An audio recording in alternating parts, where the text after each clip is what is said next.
दसऱ्याला वैचारिक सोन्याचं आदान-प्रदान होऊ शकतं। राज उद्धव ठाकरेंच्या युतीची घोषणा होणार का याकडे सगळ्यांचं लक्ष लागलंय, कारण संजय राऊतांनी हे सूचक विधान केलंय। त्यामुळे आता चर्चांना उधाण आलंय।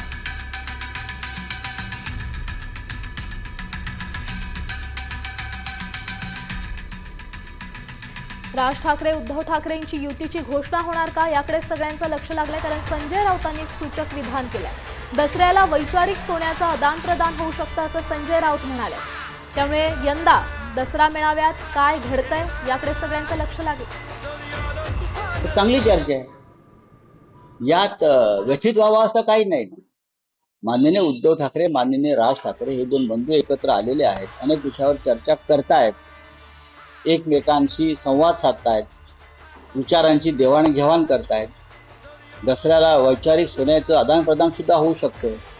अशा वेळेला जर लोकांच्या मनात असेल, तर तुमचा हा मनात प्रश्न असेल, तर ही चांगली चर्चा, सकारात्मक चर्चा लोकांमध्ये असायला पाहिजे।